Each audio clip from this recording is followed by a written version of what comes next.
Cerita Ande-Ande Lumut dari Jawa Timur. Suatu ketika, kerajaan Jenggala diserang oleh musuh. Ketika perang semakin sengit, permaisuri raja yang bernama Putri Dewi Sekartaji melarikan diri dan bersembunyi ke sebuah desa yang jauh dari Jenggala.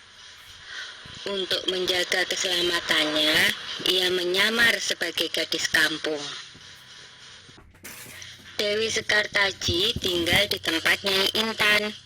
Nyai Intan adalah seorang kaya yang mempunyai 3 putri, yaitu Kelenting Abang, Kelenting Ijo, dan Kelenting Biru.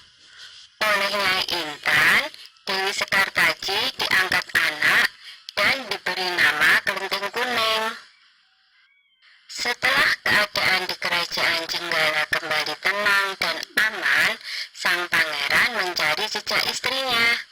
Ia pergi dan menyamar menjadi seorang pangeran yang sedang mencari jodoh. Panji Asmara Bangun menyamar dengan nama Ande-Ande Lumut, lalu membuat sayembara. Dalam waktu singkat, berita sayembara itu tersebar jauh hingga ke desa si Kelenting Kuning. Kelenting Abang, Ijo, dan Biru mendengar kabar sayembara itu. Mereka sangat senang dan ingin mengikuti sayembara itu.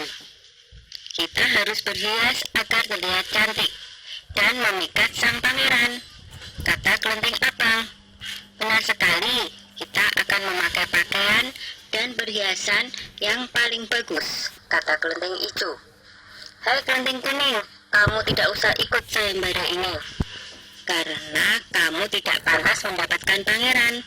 Lebih baik kamu mencuci baju di sungai, perintah Kelenting Abang sinis. Ketika Kelenting Kuning sedang mencuci di sungai, tiba-tiba seekor burung bango datang menghampirinya. Anehnya, burung itu bisa berbicara dan kedua kakinya menggenggam sebuah cambuk. Wahai Tuan Putri, pergilah ke desa Dadapan mengikuti sayembara itu. Di sana Tuan Putri akan bertemu dengan Panji Asmara Bangun. Bawalah cambuk ini, siapa tahu nanti dibutuhkan, ujar sang bango sambil meletakkan cambuk itu di atas batu. Burung bango itu lalu terbang ke angkasa dan menghilang sebelum Kelenting Kuning menjawabnya. Kemudian Kelenting Kuning kembali ke rumah dan berangkat menuju desa Dadapan. Sementara itu, di tepi sungai Bengawan Solo, ketika saudara dan ibu angkatnya bingung karena harus menyeberangi sungai, tetapi tidak ada perahu. Bagaimana cara kita menyeberang, Bu? Tanya Kelenting Ijo dan saudarinya. Lalu mereka melihat seekor kepiting raksasa. Kepiting itu adalah Yuyu Kangkang, utusan Ande-Ande Lumut. Dia diutus menguji para peserta sayembara yang melewati sungai tersebut. Hai kepiting raksasa, maukah kau membantu kami menyeberang sungai?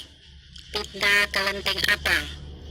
Yuyu Kangkang tertawa lebar. Hahaha, aku akan membantu kalian, tapi ada syaratnya, kata dia. Apapun syaratnya, kami bersedia. Yang penting kami bisa menyeberang, jawab Kelenting Abang. Kalian harus menciumku, kata Yuyu Kangkang.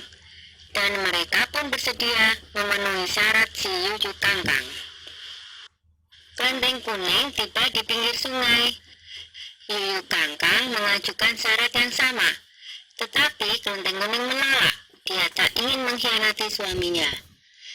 Berkali-kali Kelenting Kuning memohon, tetapi Yuyu Kangkang tetap menolak. Akhirnya Kelenting Kuning memukulkan cambuknya ke sungai, dan seketika itu air sungai Bengawan Solo surut.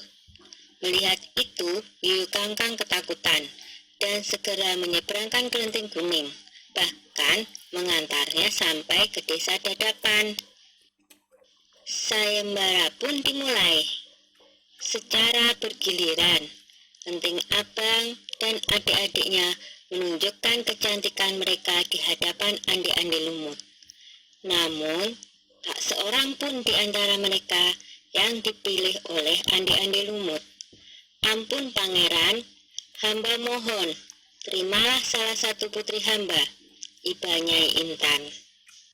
Ande-Ande Lumut menjawab, wahai Nyai Intan, ketahuilah, aku tidak bisa memilih seorang pun dari putrimu, karena mereka telah mencium si Yuyu Kangkang.